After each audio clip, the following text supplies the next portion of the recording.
갈라디아서 4장 21절에서 31절. 살아계신 하나님이 오늘도 말씀하십니다. 사모함으로 믿음으로 잘 받는 저와 여러분 되기를 바랍니다. 제가 봉독하겠습니다. 내게 말하라. 율법 아래에 있고자 하는 자들아, 율법을 듣지 못하였느냐? 기록된 바 아브라함에게 두 아들이 있으니 하나는 여종에게서 하나는 자유 있는 여자에게서 났다 하였으며, 여종에게서는 육체를 따라 났고 자유 있는 여자에게서는 약속으로 말미암았느니라. 이것은 비유니 이 여자들은 두 언약이라. 하나는 시내 산으로부터 종을 낳은 자니 곧 하갈이라.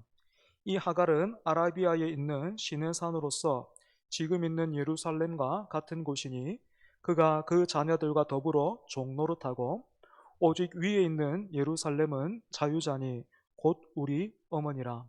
기록된 바 잉태하지 못한 자여 즐거워하라. 산고를 모르는 자여 소리질러 외치라. 이는 홀로 사는 자의 자녀가 남편 있는 자의 자녀보다 많음이라 하였으니, 형제들아 너희는 이삭과 같이 약속의 자녀라. 그러나 그때에 육체를 따라 난 자가 성령을 따라 난 자를 박해한 것 같이 이제도 그러하도다. 그러나 성경이 무엇을 말하느냐? 여종과 그 아들을 내쫓으라. 여종의 아들이 자유 있는 여자의 아들과 더불어 유업을 얻지 못하리라 하였느니라. 그런즉 형제들아, 우리는 여종의 자녀가 아니요 자유 있는 여자의 자녀니라. 아멘. 지난주와 마찬가지로 사진 한 장 보면서 말씀을 시작해 보겠습니다. 보이십니까? 태권 소년이 있죠, 그죠? 이 꼬마가 누굴까요? 예, 접니다. 예, 제가 어릴 때 사진이에요. 몇 번 말씀드린 적이 있어서 이미 알고 계신 분도 있지만, 저는 어린 시절에 이 내성적인 성격 때문에 어머니 손에 이끌려서 태권도 도장에 갔다가 그게 시작이 돼서 몇 년 정도 태권도를 배운 경험이 있습니다. 여러분, 태권도 도장 문을 딱 열고 들어가면 어떻습니까? 굳이 한 사람 한 사람 불러서 힘을 겨뤄보지 않아도 그 중에서 누가 제일 센지 단번에 알아볼 수 있죠, 그지? 어떻게 알 수 있습니까? 각자의 수준과 경력에 따라서 메고 있는 띠가 다르잖아요, 그지? 허리에 메고 있는 띠가 다릅니다. 사진에 이렇게 잠깐 보여드려서 보셨는지 모르겠지만, 사진상에서 저는 무슨 띠 메고 있었을까요? 보셨어요? 예, 노란띠 지금 메고 있습니다.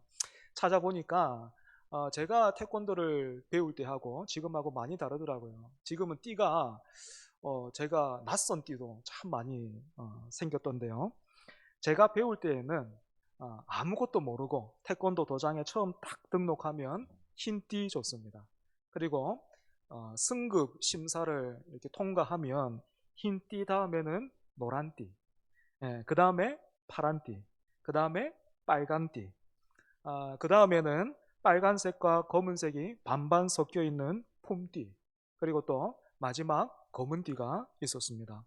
이처럼 태권도 도장에서는 그 사람의 수준과 실력에 따라서 각자가 다른 띠를 메고 있기 때문에 모두가 다 어떻게 하든지 저 검정띠 한번 따보려고, 나도 검정띠 한번 매보려고 열심을 다하죠, 그지?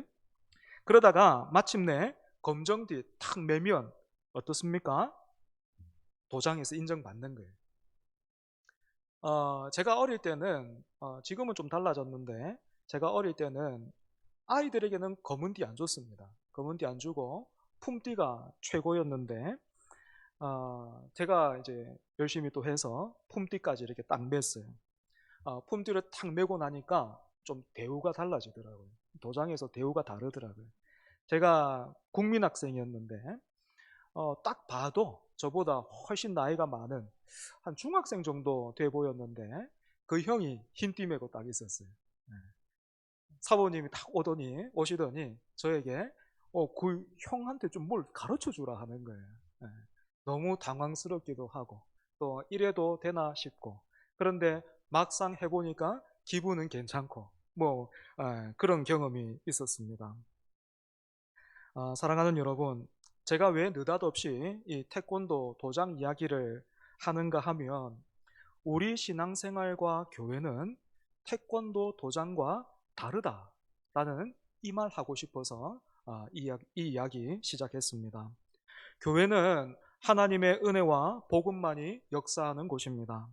그렇기 때문에 한 영혼이 복음을 듣고 그 은혜에 뿌리를 내리면 여러분 어떤 일 일어납니까? 예의가 반듯한 아이들을 보면 어른들이 그런 아이 참 기뻐하죠. 그죠? 기뻐하면서 그 아이 칭찬하면서 어떤 생각합니까? 누구 집 애지? 이렇게 생각하는 것처럼 한 사람의 신앙의 경지와 수준이 깊어지고 높아지면 그 사람을 통해서 그 사람만 멋있어지는 것이 아니라 그 사람을 통해서 하나님이 더 크게 드러나시죠. 그지? 태권도 도장에서 열심히 태권도를 배우면 그 사람만 멋있어지고 힘이 세지지만 그리스도인의 신앙은 그 신앙이 성숙해질수록 그 복음송의 가사처럼요. 나의 작음을 알고 그분의 크심을 알게 되는 것입니다. 그렇기 때문에 교회에서는 태권도 도장에서처럼 내 신앙의 수준 그리고 또 고급스러움을 나타내고 증명할 것이 아무것도 없습니다.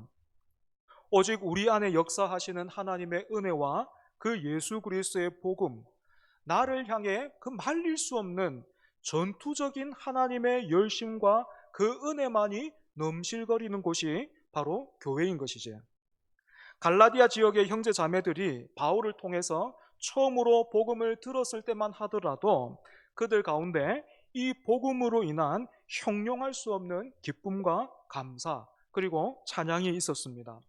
그런데 어느 날 예루살렘에서 유대인 한 무리가 갈라디아 지역으로 내려왔지요.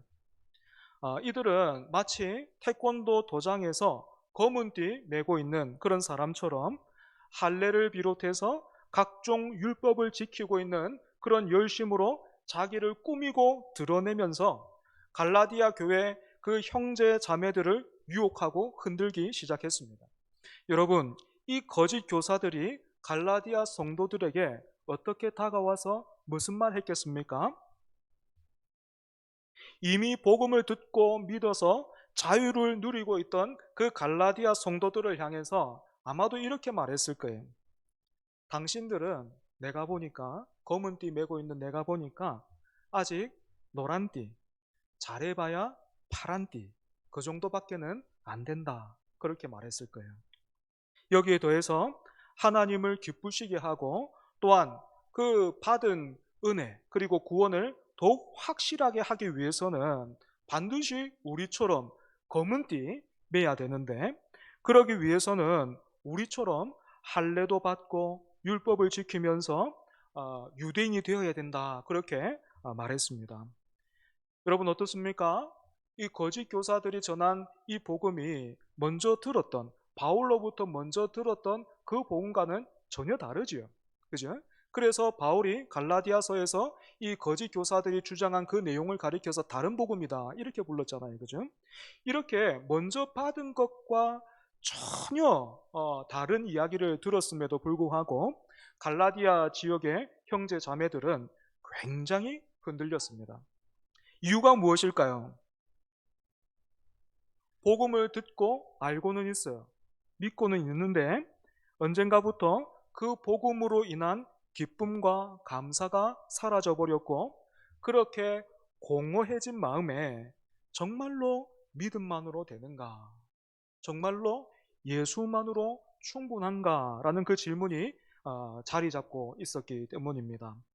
그렇지 않아도 이런 고민이 있는데 나와는 다르게 이렇게 막 흔들리고 갈등하고 있는 나와는 다르게 앞에서 검은 띠 탁 메고 확신 있게 그렇게 말하고 있는 행동하는 유대인들 보니까 흔들렸던 거예요. 여러분 신앙생활을 하다가 우리가 이렇게 흔들리는 건요 절대로 잘못이 아니에요. 틀린 것도 아니에요.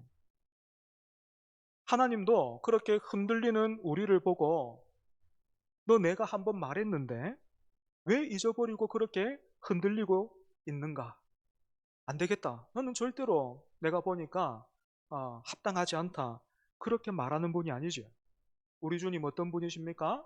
상한 갈 때도 꺾지 않으시고 꺼져가는 등불도 불어 끄지 않는 은혜로우신 분이시고 긍휼히 여기시는 분이시고 자비로운 그런 분이시잖아요. 그죠? 때문에 여러분 우리가 이렇게 흔들릴 때요. 신앙생활을 하면서 흔들릴 때요. 반드시 기억하고 또 반드시 해야 하는 그 일이 하나 있어요. 그것이 무엇인가 하면 나에게서 눈을 들어 주님 바라보는 것입니다. 제 방에 적어놓은 글귀 중에 이런 말이 있습니다. 본질에 집중하지 않으면 잘하면 자만하고 못하면 낙심한다. 본질에 집중하지 않으면 잘하면 자만하고 못하면 낙심한다. 여러분 그래서 본질이 무엇입니까? 우리에게 본질이 뭐예요?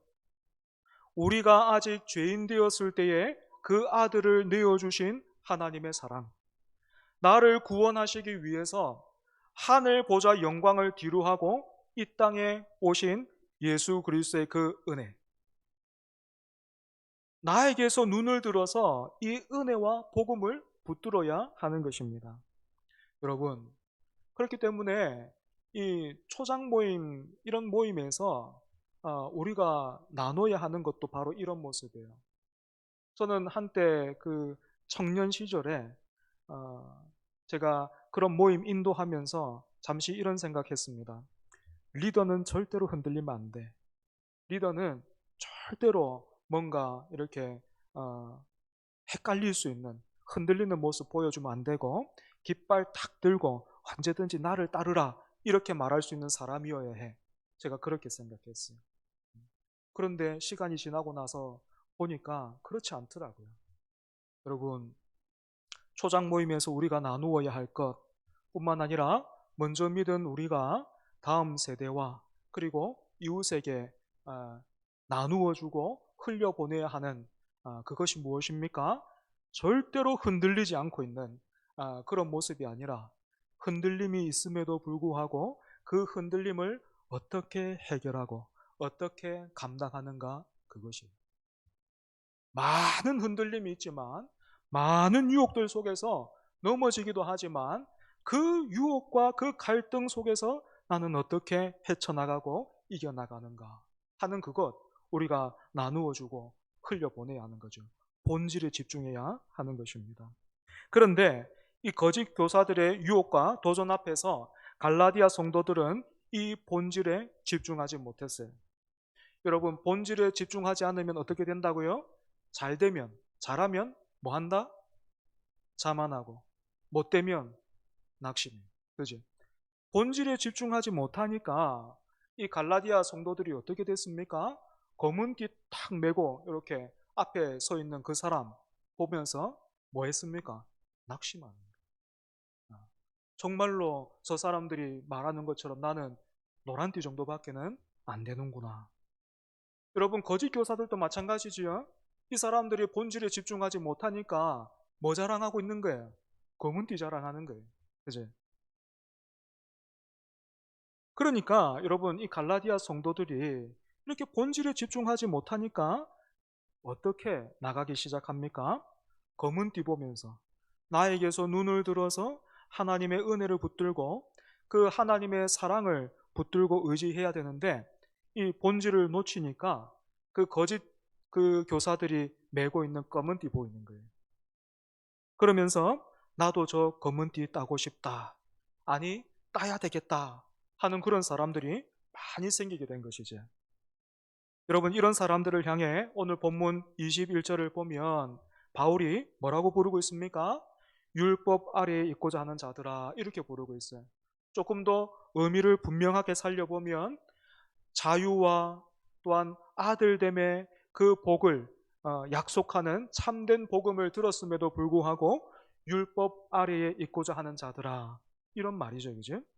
그러면서 다시 한번 그렇게 율법 아래에 있고자 하는 사람들, 검은 띠 따야 되겠다 하는 그런 사람들, 그 사람들에게 율법이 무엇인지를, 그 한계가 무엇인지 바울이 말해주려고 합니다. 그 내용이 22절부터 나오고 있는데, 아브라함이, 죄송합니다. 바울이 다시 한번 아브라함을 인용하고 있죠. 그죠? 잘 알고 계시는 것처럼 아브라함에게는 이스마엘과 이삭이라는 두 아들 있었습니다. 물론 이삭 뒤에도 아브라함이 다른 여인을 통해서 또 다른 자녀들을 두었지만, 오늘 본문에서는 이스마엘, 이삭 이 두 아들에 집중하고 있어요. 이스마엘과 이삭 당연히 공통점이 있습니다. 어떤 공통점이 있습니까? 아버지가 똑같이 아브라함이 한 집안에서 자랐어요. 또 똑같이 할례도 받았습니다. 둘 다 유대인이죠, 그지? 그럼에도 불구하고 바울은 이 두 아들에게 결정적인 차이가 있다 이렇게 말하고 있습니다. 두 가지인데요. 차이가 두 가지인데요. 첫 번째는 어머니가 다르다라는 것입니다. 이스마엘은 하갈에게서 태어났는데 오늘 본문을 보면 하갈이 여종이었다는 그 사실이 굉장히 반복되고 있습니다. 강조되고 있어요.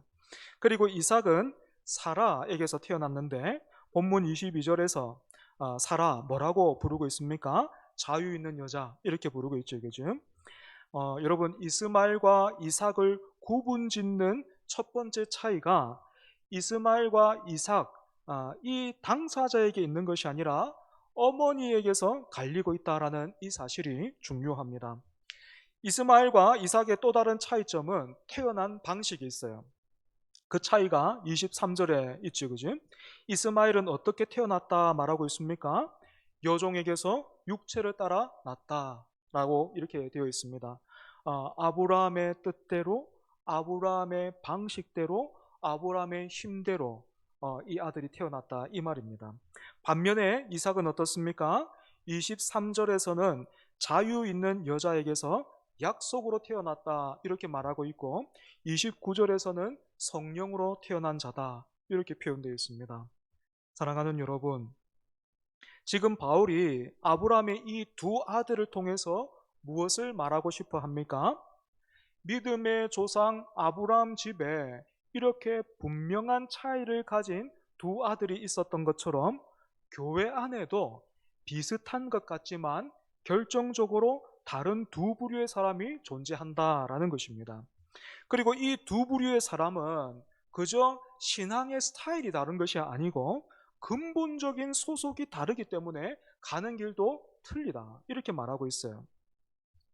여러분 참고로 26절 한번 보십시오. 26절 보시면 오직 위에 있는 예루살렘은 자유자니 곧 우리 어머니라 이렇게 되어 있는데요. 이 26절은 어머니 하나님도 있습니다 이렇게 말하는 단체가 있어요. 이 단체가 옛날에는 그 이름이 안산홍 증인회였습니다. 안산홍 증인회. 안산홍을 하나님으로 믿는 사람들, 그 모임이 안산홍 증인회였는데 그 사람들 입장에서는 너무나 당황스럽게도 안산홍 이분이 어느 날 그 나이가 많이 들어가지고 그냥 돌아가셨어요. 죽어버렸어요. 하나님인데 죽어버린 거죠. 그지?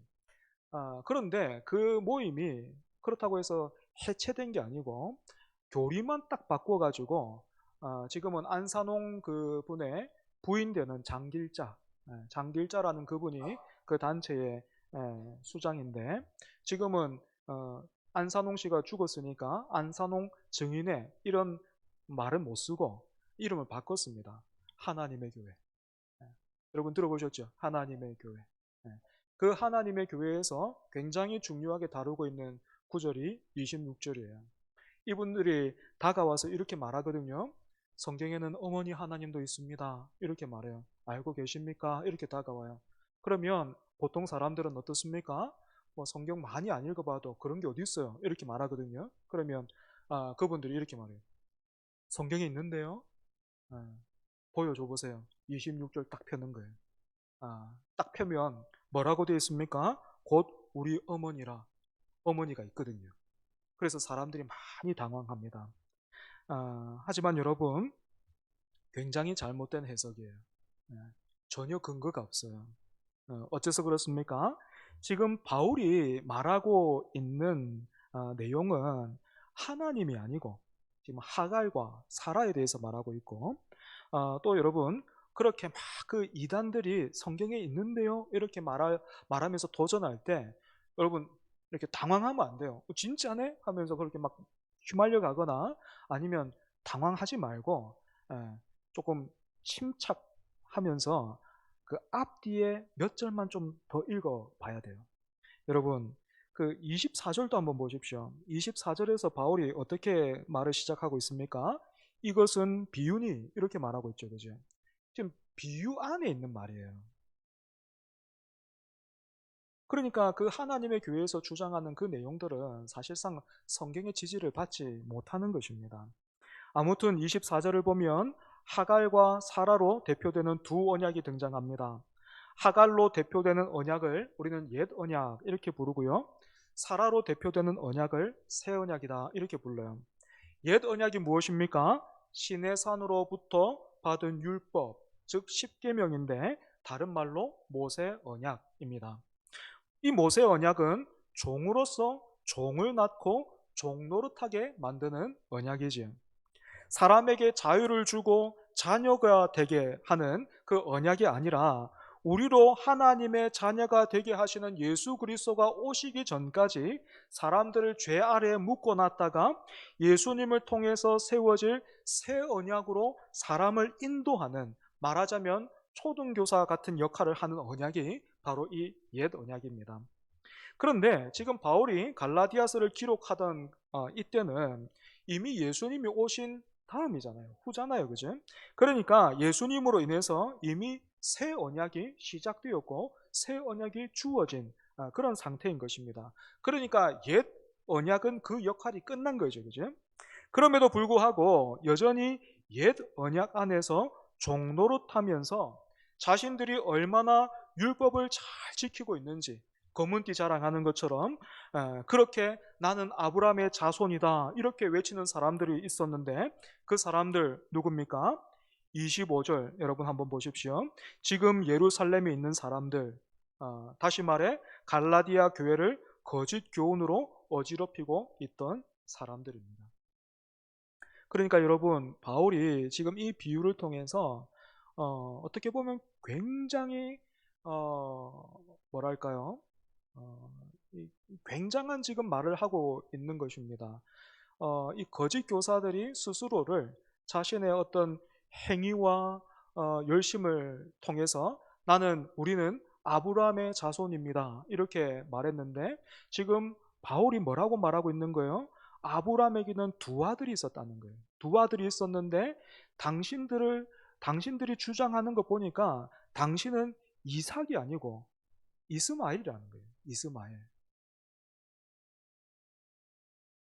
반면에 바울이 갈라디아 형제 자매들에게 전한 것은 무엇입니까? 예수 그리스도의 복음, 즉 새 언약이었습니다. 예수님 안에서 하나님을 더 이상 종이 아닌 아버지로 누리는 복음, 사람의 혈통과 열심으로 좌우되거나 취소될 수도 있는 어떤 그런 관계가 아니라 오직 물과 성령으로 거듭나고 인침을 받는 복음이 바울을 통해서 그 땅에 선포된 것이죠. 여러분, 이 복음의 능력이 얼마나 풍성하고 견고한가 하면 본문 28절에서 바울이 그렇게 흔들리고 있는 갈라디아 성도들을 향해서 이 복음과 은혜에 의지해서 형제들아 너희는 이삭과 같이 약속의 자녀다 이렇게 선언하고 있는 것이지.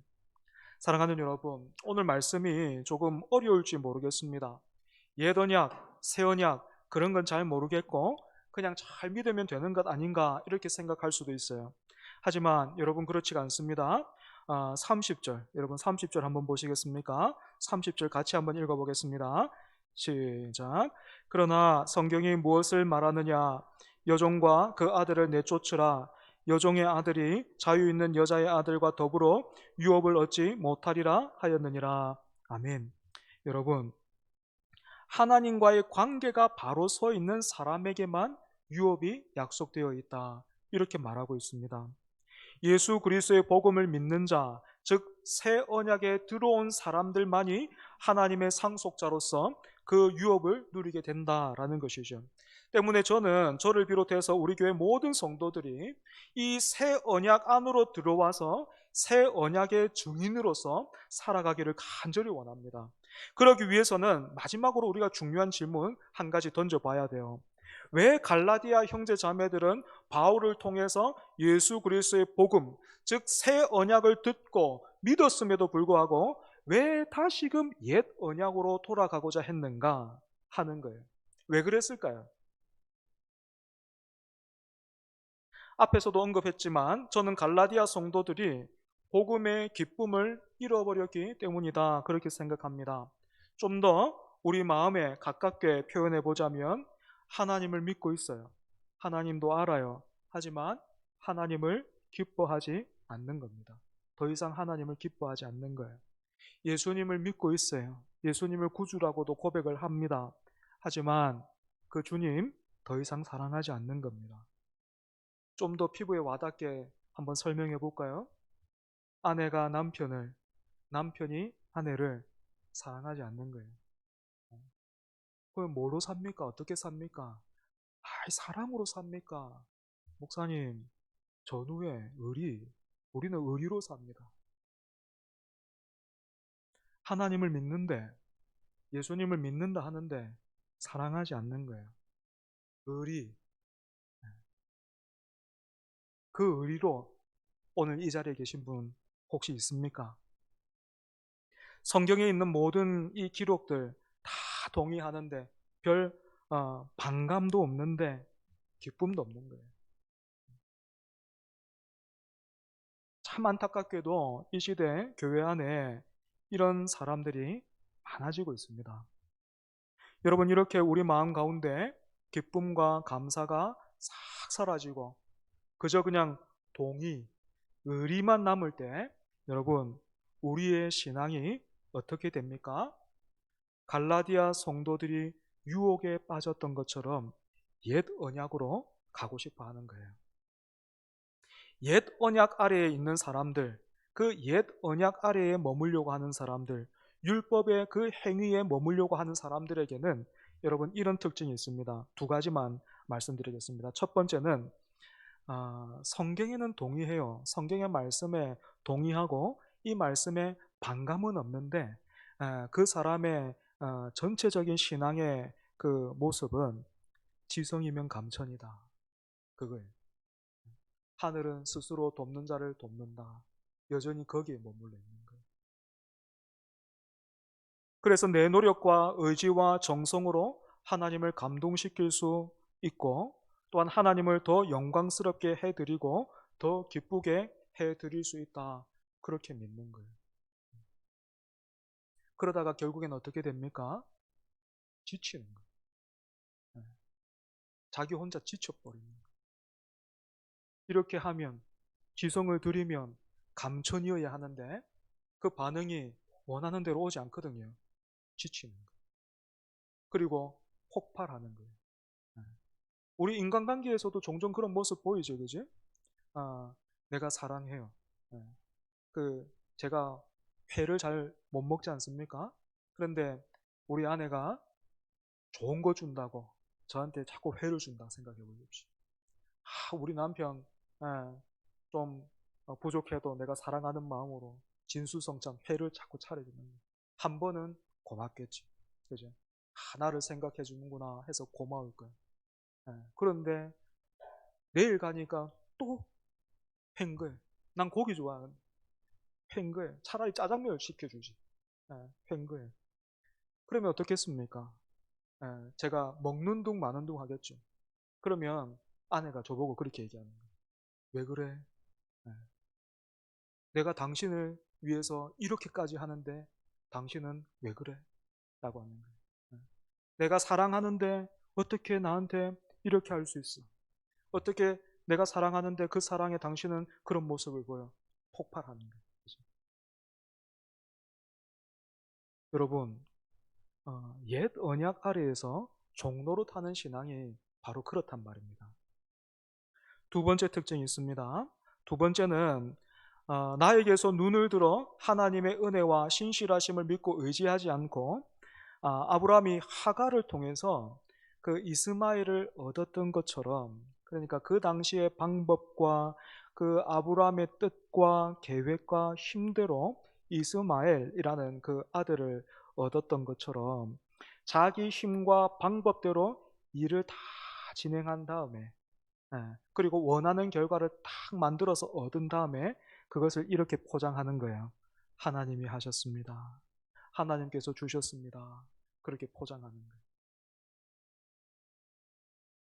사랑하는 여러분, 저와 여러분이 왜 계속해서 예수 그리스도의 복음을 듣고 깨달아야 할까요? 그 복음이 단지 우리를 구원하고 살리기 때문입니까? 네, 그것도 맞아요. 그런데 우리가 복음을 듣고 계속해서 깨닫고 믿음으로 복음을, 그 은혜를 붙들어야 하는 이유는 그 복음이 우리를 구원할 뿐만 아니라 저와 여러분이 그 복음을 통해서만 하나님께 영광 돌려드릴 수 있기 때문에 그렇습니다. 여러분, 우리 모두가 태권도 그 검정띠를 매야 되고 그 검정띠 따야 되는 게 아닙니다. 흰 띠면 흰 띠대로, 노란 띠면 노란 띠대로, 빨간 띠면 빨간 띠대로 하나님은 우리를 아무도 차별하지 아니하시고 넉넉히 사랑하시고 우리를 기뻐하십니다. 검정띠를 따야만 천국 문 열어주시고 우리를 기뻐하고 사랑하시는 것 아니라 말씀과 성령을 통해서 이미 그분이 우리 안에 계십니다. 이것을 놓치면, 본질을 놓치면 우리는 여전히 옛 언약 아래 묶여 있는 종이 되는 거죠. 잘 되면 자만하고 못 되면 낙심하는 것입니다. 말씀을 정리하겠습니다. 참 두렵게도 성경은 한밭에 곡식과 가라지가 같이 있었듯이 한 교회 안에도 언약의 사람과 옛 언약의 사람과 새 언약의 사람이 있다, 이렇게 가르치고 있습니다. 때문에 여러분, 다른 사람이 아니라 오늘 나를 한번 우리를 점검해 봐야 합니다. 여러분, 혹시 지성이면 감천이다 라는 식으로 이 자리에 계신 분 여러분 계십니까? 여러분, 오늘 말씀을 기억하십시오. 이스마엘과 이삭에게는 이유가 없었고 어머니와 그 태어난 방식에 이 사람의 차이가 있었듯이 오늘 나에게는 이유와 조건이 없어요. 하나님의 신실하심과 예수님의 신실하심으로 우리에게 그리스도로 옷 입혀주신 그 은혜, 약속대로 우리 안에 거하시는 성령님으로 인해서 우리는 거듭났고 그 은혜와 동행이 지금도 계속되고 있습니다. 때문에 여러분, 신앙은 나에게서 눈을 들어 하나님을 바라보고 의지하는 것입니다. 그 하나님 붙드는 거예요. 이 신앙 안에 힘써 거하는 저와 여러분 되기를 축복합니다. 우리 말씀을 기억하면서 같이 찬양하겠습니다.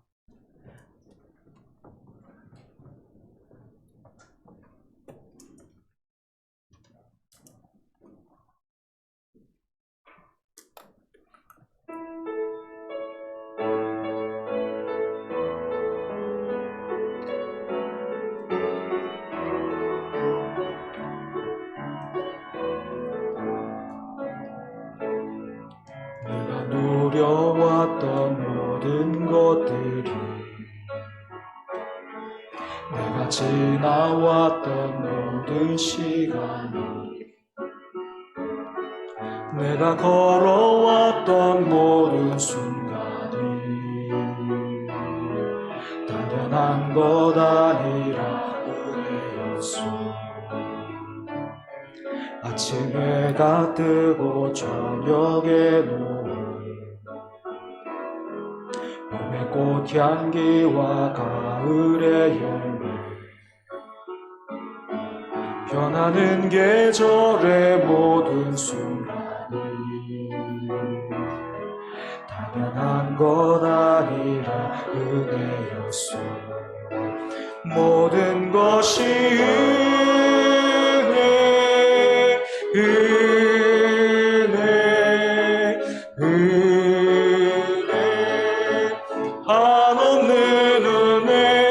내 삶에 당연한 것 하나도 없었던 것을 모든 것이 은혜였소. 2절입니다. 내가 이 땅에 태어나 사는 것 어린아이 시절과 지금까지 숨을 쉬며 살며 꿈을 꾸는 삶 당연한 것 아니라 은혜였소. 내가 하나님의 자녀로 살며 오늘 찬양하고 예배하는 삶 복음을 전할 수 있는 축복이 당연한 것 아니라 은혜였소. 모든 것이 은혜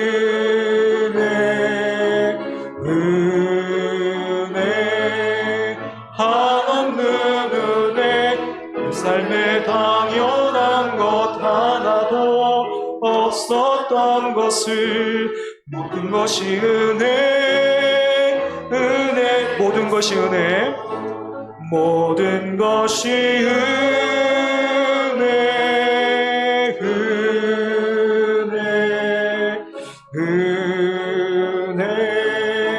한없는 은혜 내 삶에 당연한 것 하나도 없었던 것을 모든 것이 은혜였소. 함께 말씀을 생각하면서 기도하겠습니다. 먼저 감사의 기도를 같이 하면 좋을 것 같아요. 이스마엘로 태어나서 평생의 종노릇하며 살다가 죽을 수밖에 없었던 우리를 예수 그리스도를 통해 하나님의 아들로 다시 태어나게 해주시니 감사합니다. 하지만 우리가 여전히 연약하지요. 지성이면 감천이고 하늘은 스스로 돕는 자를 돕는다는 생각이 우리 가운데 여전히 남아 있습니다. 또한 우리가 여전히 거기에 익숙하죠. 종노릇하게 하는 옛 언약으로 돌아가지 말게 해주시고 나에게서 눈을 들어 하나님의 은혜와 사랑을 바라보고 의지하게 하옵소서. 그래서 하나님의 자녀로 살아가게 해달라고 이 시간 함께 기도하겠습니다. 아버지 하나님, 참된 복음을 들었음에도 불구하고 그 복음의 감격과 그 은혜를 하나님 놓치고 잊어버려서 율법 아래에 있고자 다시 옛 언약으로 돌이키고 있던 하나님 그 사람들을 바울을 통해서 불러 세우시고 다시 한번 율법과 또한 받은 은혜를 말씀을 통해서 기억하게 하신 하나님 아버지, 오늘도 말씀하여 주시니 하나님 감사합니다. 하나님, 우리가 이스마엘로 태어나서 그렇게 평생을 종노릇하다가 하나님 다른 것 자랑하다가 본질 다 놓쳐버리고 다른 것 자랑하다가 종으로서 죽을 수밖에 없는 그런 인생이었는데 하나님 그런 인생을 긍휼히 여기사 그런 인생을 사랑하셔서 그 아들을 통하여서 우리를 자녀 삼으시고 이삭처럼 하나님 새 언약으로 그리스도로 옷 입혀주신 하나님 그 은혜에 감사를 드립니다. 하지만 하나님 우리가 여전히 연약합니다. 하나님 내 앞에 자랑하는 그 검은 띠 메고 있는 사람들 하나님 볼 때마다 우리가 흔들립니다. 하나님이 주셔야 될 것을 여전히 주시지 않는 것 같아서 참 속상할 때 많은데 그럴 때일수록 하나님 우리가 본질에 더욱더 집중하는 하나님 우리 되게 하여 주옵소서. 그래서 하나님 잘돼도 하나님께 영광이요 못되어도 하나님께 영광이요 잘되어도 은혜요 못되어도 은혜요 하나님 그 은혜 속에서 우리가 하나님의 자녀로서 살아가는 우리가 되게 하여 주옵소서. 그래서 우리 교회가 태권도 도장처럼 서로가 서로를 하나님 뽐내고 자랑하는 그런 공동체 되지 말게 해주시고 참으로 하나님 은혜의 공동체로서 우리에게 은혜 주신 그 예수 그리스도 하나님을 가리켜 보이며 그분만을 기뻐하고 자랑하는 하나님 우리 모두 되게 하여 주시옵소서.